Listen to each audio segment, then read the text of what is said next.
graça e a paz.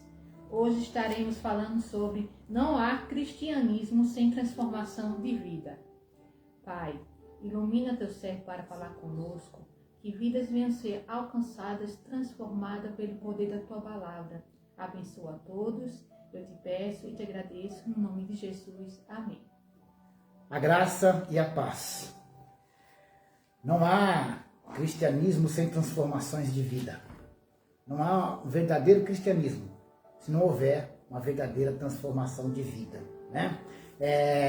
Hoje, em um mundo que exige decisões práticas, decisões rápidas, né, o planejamento humano ele é visto como necessário e prioridade, né? Para muitos, o planejamento humano é a base para alcançar o sucesso. Muitas pessoas têm colocado a base do seu sucesso no planejamento humano. Com isso, a comunhão com Deus e a participação do Espírito Santo torna-se esquecida, né? Mas nós temos lições na Bíblia que uma vida sem Deus não prospera. Nós temos a lição, por exemplo, lá do povo de Israel, que ao negligenciar Deus, o povo de Israel andou em círculo, sem obter bom resultado em suas jornadas. Então, é isso que nós queremos falar no dia de hoje, nesta sexta-feira, que não há um cristianismo sem que haja uma transformação de vida. Lá no livro de 1 Coríntios, eu vou tomar como base para essa mensagem, no livro de 1 Coríntios, capítulo de número 10,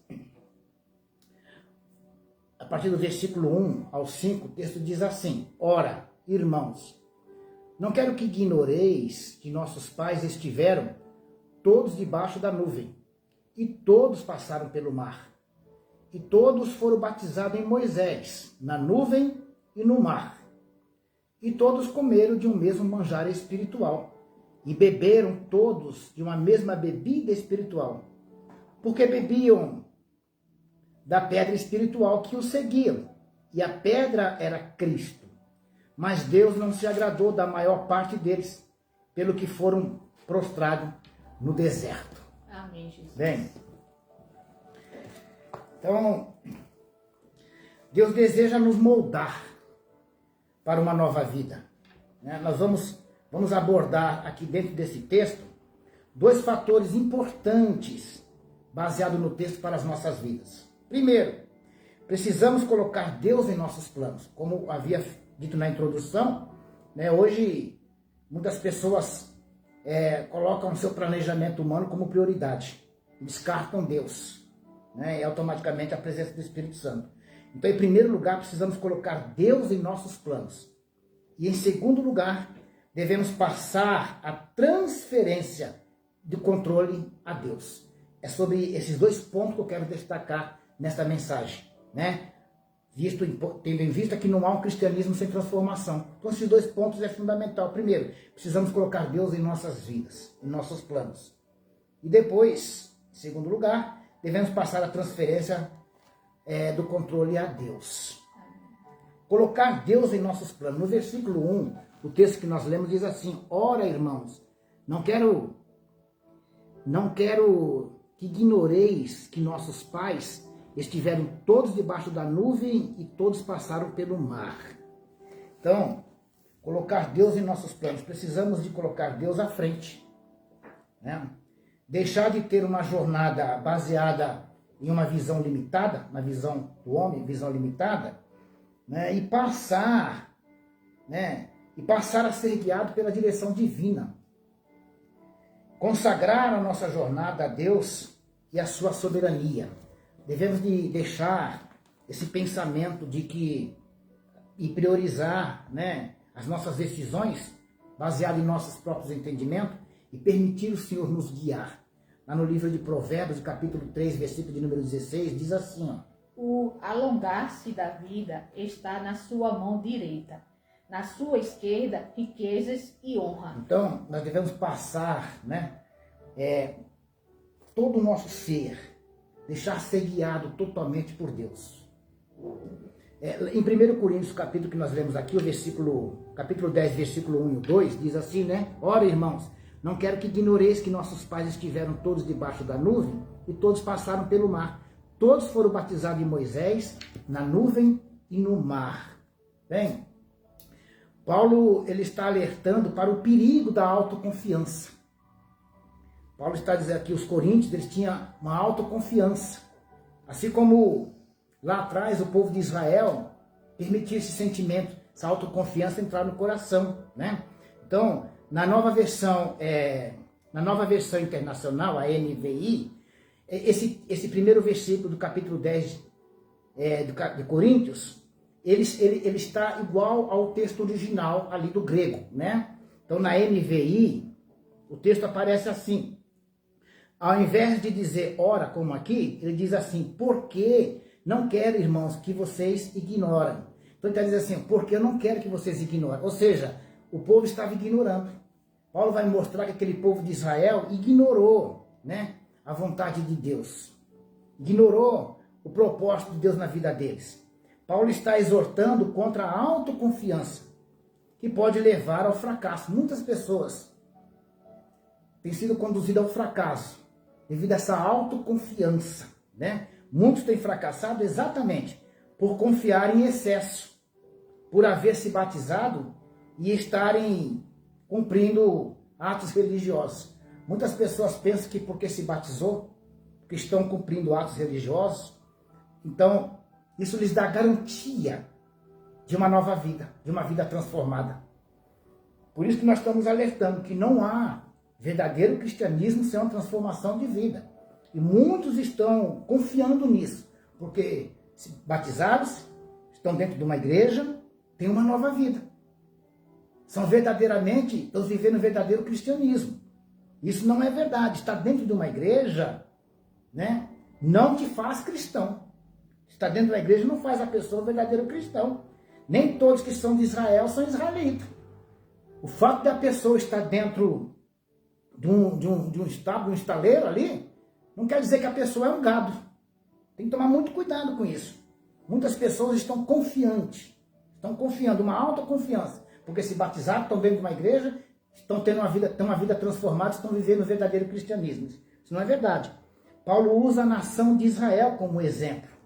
E orienta a igreja de Corinto a tomar cuidado para não fracassar. Então Paulo está orientando aqui a igreja de Corinto. Ele diz assim, ó, ora irmãos, não quero que ignoreis que os nossos pais passaram lá, né? Nossos pais estiveram todos debaixo da nuvem e todos passaram pelo mar. Paulo está dizendo, não quero que vocês ignorem isso.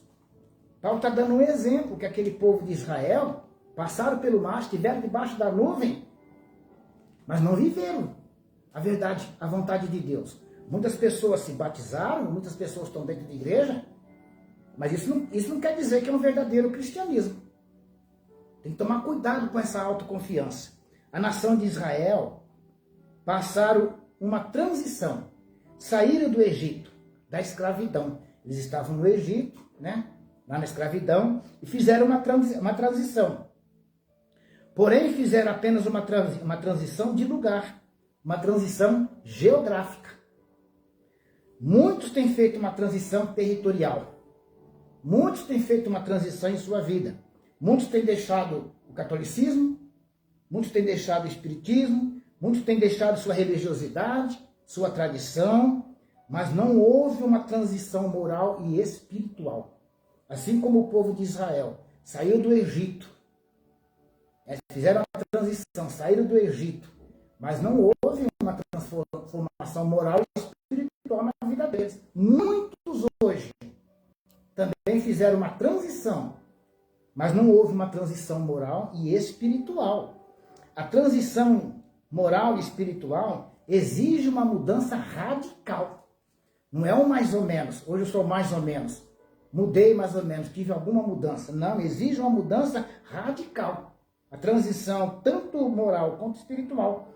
A transição espiritual, para que a pessoa viva o verdadeiro evangelho, ela é fundamental na vida da pessoa.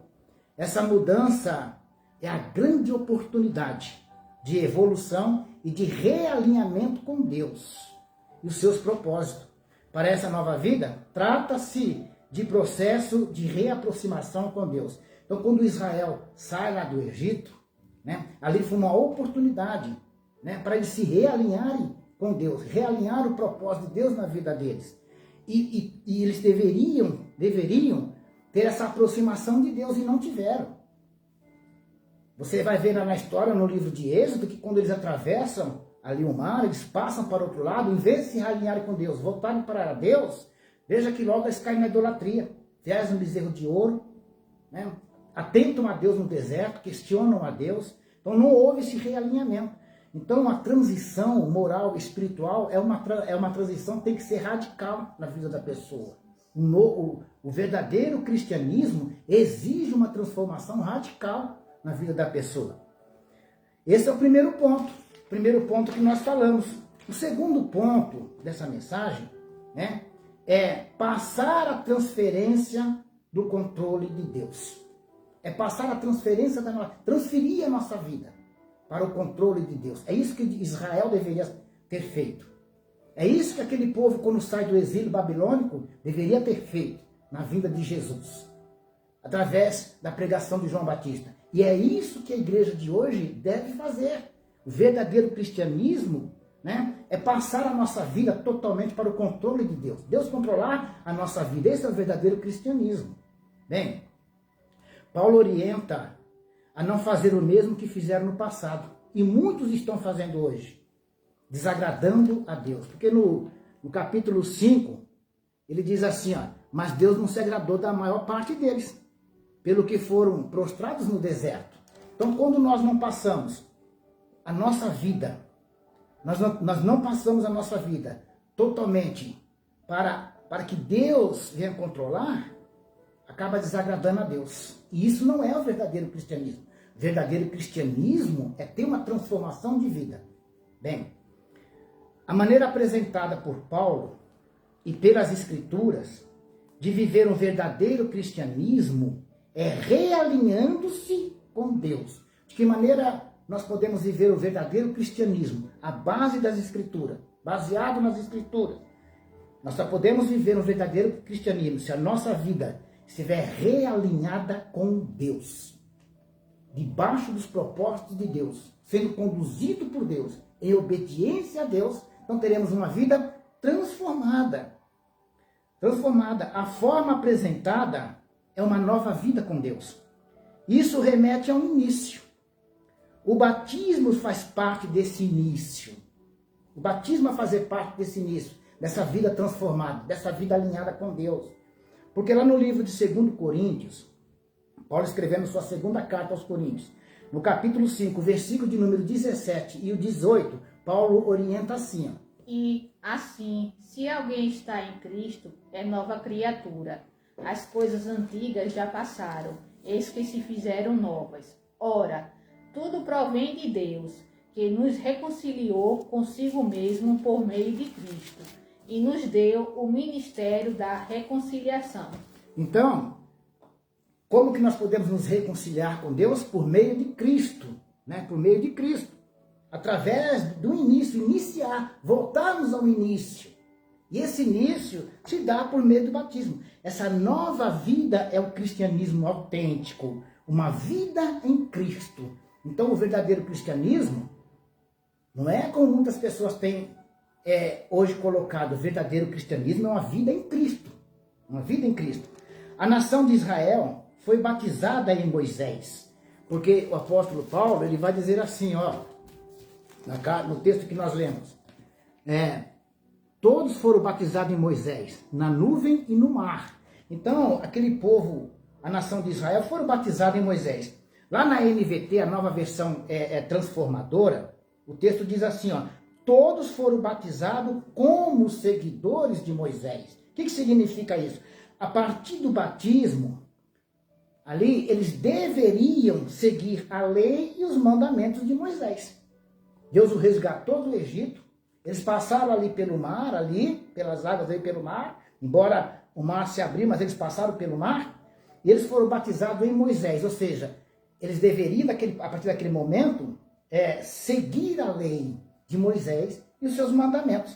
Lá em 1 Pedro, capítulo 3, versículo de número 20, o texto nos diz assim, ó. Os quais, no outro tempo, foram desobedientes quanto à longanimidade de Deus. Aguardava nos dias de Noé, enquanto se preparava a arca, na qual poucos, a saber, 8 pessoas, foram salvos através da água. Então, o texto aqui vai nos dizer que a família de Noé, juntamente com Noé, né, foram salvas ali através da água, pela água.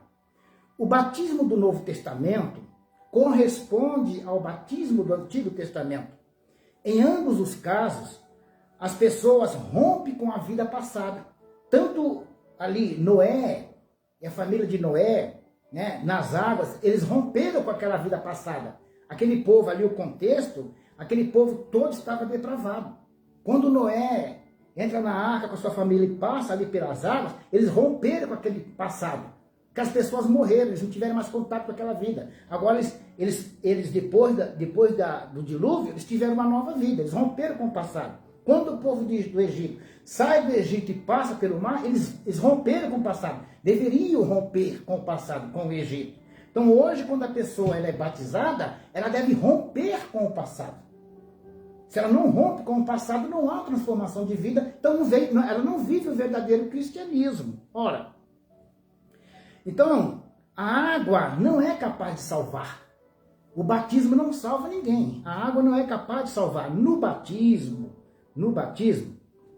a água representa simbolicamente a vida transformada da pessoa e a sua consciência passa a estar em paz com Deus. Então, no batismo, o que significa o batismo? O batismo é uma representação ali simbólica que aquela pessoa ali, ela teve uma vida transformada. O batismo é para os salvos. O batismo não salva ninguém. O batismo ali é um símbolo que aquela pessoa foi transformada pelo poder do Evangelho. Ela agora vive o verdadeiro cristianismo, né? Porque lá em 1 Pedro, capítulo 3, o versículo de número 21, o texto diz assim, ó. A qual, figurando o batismo, agora também vos salva, não sendo a remoção da imundícia da carne, mas a indagação de uma boa consciência para com Deus, por meio da ressurreição de Jesus Cristo. Então, no batismo, a pessoa agora ela passa a ter uma nova vida em Cristo, né? A água bate mais, o batismo por si só ele não salva, né? Mas o batismo ele representa simbolicamente uma vida transformada de alguém, né? E essa vida transformada de alguém é uma vida transformada dessa pessoa que vive em Cristo, viver em Cristo. Esse é o verdadeiro cristianismo. Agora, o que é o batismo, né? Muitas pessoas hoje, infelizmente, a gente vê aí, nossa, batizaram 3.000 pessoas. 3.000 pessoas. Uma vez me falaram assim, uma pessoa vai batizar, hoje vai batizar 3.000 jovens. Eu falei para a pessoa, eu não dou um ano para você ver como essa pessoa está. Hoje essa pessoa está parecendo um gibi, toda tatuada, vive no mundo, se prostituindo, distante de Deus. Por quê? Por quê? Porque não houve uma transformação. Essa pessoa, ela entrou nas águas, mas o batismo não salva. Não salva. O batismo é simbólico de uma vida transformada. Então, hoje estão batizando aí as pessoas sem nenhum entendimento.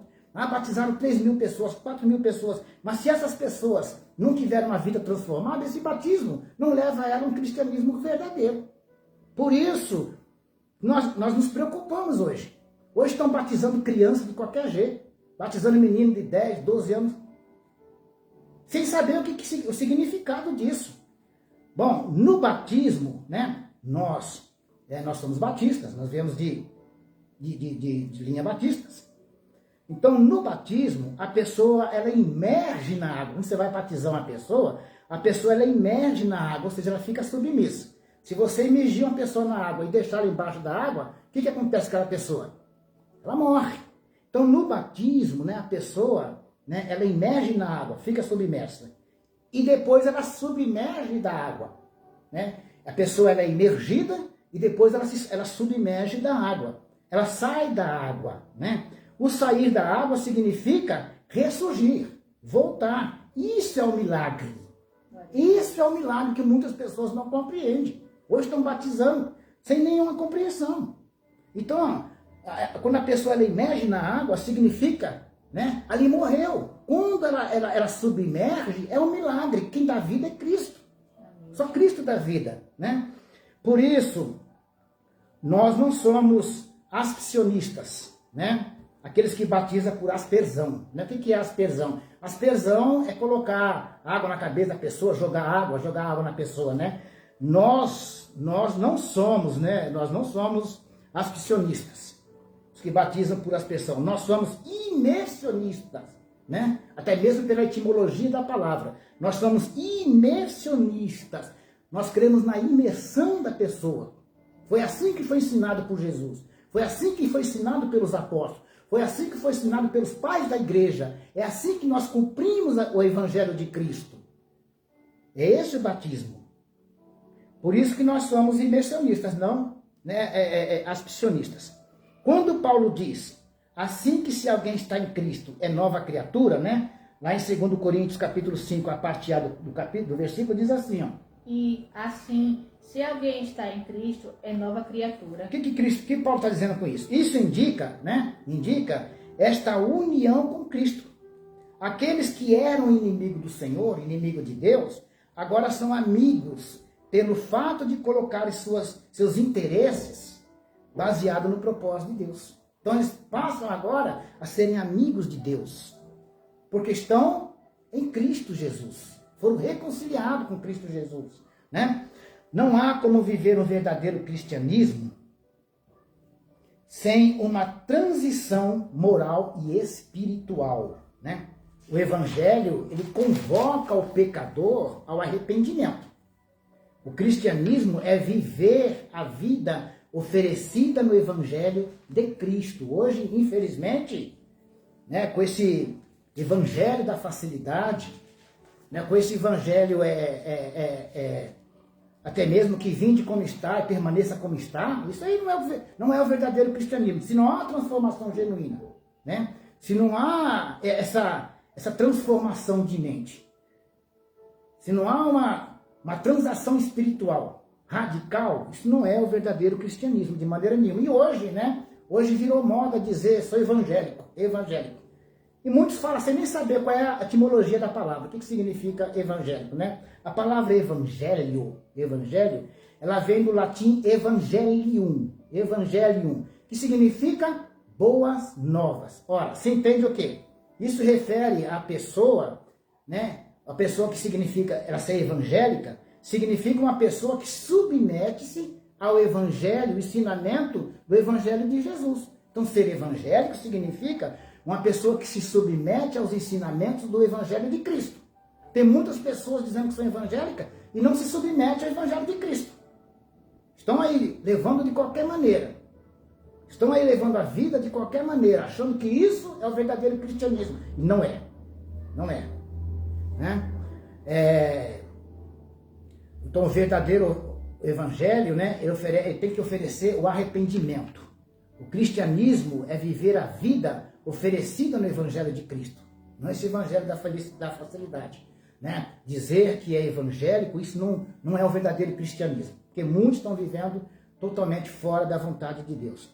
Né? João Batista, ele conecta a nova vida com o batismo nas águas. A pregação de João Batista, você pode ver que ele está conectando, né? essa nova vida com Cristo, com o batismo nas águas.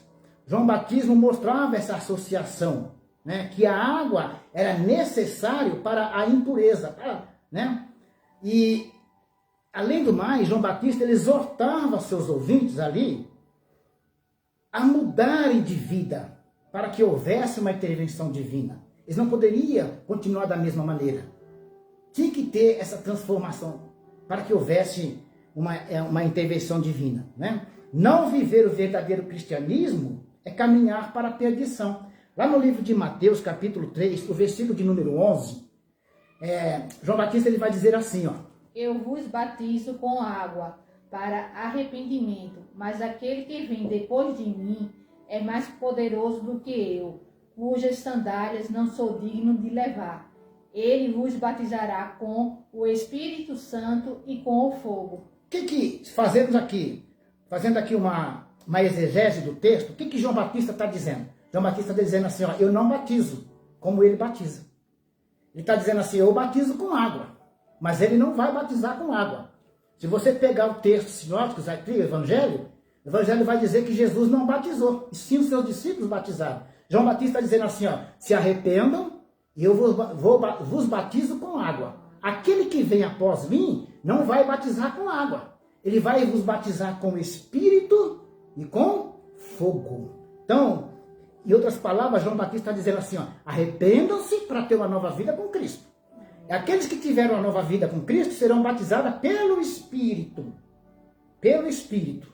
Porque aqueles que não tiveram uma nova vida e não foram batizados com o Espírito, serão batizados com fogo. O fogo aqui está se tratando do juízo final. Do juízo final. Aquele fogo que não se consome, não apagará. Muitos não estão atentos para isso. Então, viver o verdadeiro cristianismo exige uma transformação de vida. Porque se não houver uma transformação de vida, com certeza estão caminhando para a perdição. Deus propõe uma transformação de vida para obter paz com Ele, né? No versículo 1 e 2, Paulo vai orientar, ora, irmãos, não quero que ignoreis que os pais, nossos pais, estiveram debaixo da nuvem e todos passaram pelo mar. E todos foram batizados em Moisés, na nuvem e no mar, né? Então, nós precisamos de entender que aquele povo que Paulo está alertando ali, né, o mar se abriu para eles passar, uma transformação de vida, né? Eles deveriam ter essa transição moral e espiritual. O mar se abriu para eles para uma nova vida para o povo escolhido, né? Foi o caminho para eles passarem. Foi o caminho para eles passarem, mas ao mesmo tempo foi o túmulo para aqueles que o perseguiam. O povo, a nação escolhida passaram por aquele caminho, pelo mar. Mas os inimigos, ali foi o túmulo para eles. Bem, a nuvem ia diante deles, acompanhando, era a presença de Deus, ia diante deles. Mas em determinado momento, a nuvem passava para trás dele, separando o povo escolhido dos inimigos. Então isso tem que haver em nossas vidas. O verdadeiro cristianismo separa para uma vida com Deus. Então, viver o verdadeiro cristianismo exige uma transformação de vida. Infelizmente, muitos hoje estão caminhando no engano. Muitos hoje estão vivendo uma vida exatamente como Paulo está orientando aqui. Justamente assim. Paulo está dizendo, ó, e beberam todos de uma mesma bebida espiritual, porque bebiam da pedra espiritual que o seguia. Esta pedra era Cristo. Era Cristo. Aquele povo teve essa oportunidade, mas não atentaram para isso. Não tiveram uma transformação, né? Eles tiveram uma transição geográfica, mas não tiveram uma transição moral e espiritual. E Paulo ainda diz assim, ó, no versículo 5 ele diz assim, ó, mas Deus não se agradou da maior parte deles, porque foram prostrados no deserto. Deus não se agrada daquele que vive um falso cristianismo, que não há uma transformação de vida. E a única maneira de termos uma transformação de vida é por intermédio de Cristo Jesus. Viver em Cristo Jesus. O texto lá vai dizer, no original no grego, que quando eles passaram ali, eles foram batizados em Moisés. Ou seja, eles foram batizados ali para seguir, serem guiados por Moisés, e deveriam obedecer as leis e os mandamentos de Moisés. Aquele que foi batizado em Cristo Jesus segue em obediência a Cristo Jesus, porque tem as suas vidas transformadas. É isso que é o verdadeiro cristianismo. É isso que Deus espera de cada um de nós, que vivamos o verdadeiro cristianismo. Então eu quero orar por você, para que o Senhor te fortaleça, te abra os olhos e tenha esse entendimento. Ter uma vida com Cristo é se reconciliar-se com Deus. Ter uma vida com Cristo é iniciar uma nova vida por meio do batismo. E esse batismo não pode ser apenas algo superficial. O batismo não salva. Se não houver um genuíno arrependimento, se não houver uma transformação completa, moral e espiritual. Então eu quero orar por você. Ó Deus, eu te agradeço pela tua palavra. Te louvo pelo teu Espírito a nos conduzir por meio da tua palavra. Eu te peço, ó Deus, que essas pessoas que estão ouvindo esta mensagem possam compreender que o verdadeiro cristianismo exige uma transformação de vida. Ninguém verá a glória de Deus, ninguém viverá eternamente com o Senhor, simplesmente por acharem que são evangélicos. O apóstolo Paulo orientou a igreja de Corinto para eles não se basearem nessa falsa autoconfiança.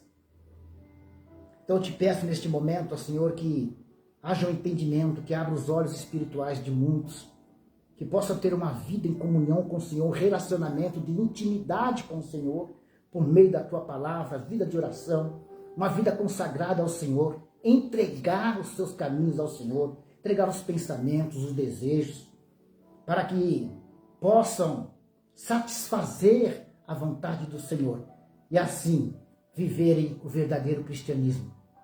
Ter uma vida com Cristo, uma vida abundante aqui e no porvir, gozar na eternidade com o Senhor. Te peço, ó Deus, fortalece a muitos que estão vivendo, talvez até mesmo baseado nos seus próprios pressupostos, achando que porque uma vez foram batizados estão salvos, mas vivem um cristianismo de aparência. Eu te peço, ó Espírito Santo, renova a mente do teu povo, para que eles possam viver o verdadeiro cristianismo. Eu te agradeço, ó Deus, em nome de Jesus, e peço que todas essas pessoas que ouvirem esta mensagem sejam encorajadas, sejam fortalecidas a entregarem a vida de fato e verdade ao Senhor e viverem a sua palavra, manifestarem através das suas vidas. Porque o fruto de uma nova transformação não é apenas estar no coração, mas é atitude, ter atitude de alguém que foi transformado. Isso só pode ocorrer por intermédio do Espírito do Senhor. Em nome de Jesus. Deus te abençoe. Deus te abençoe.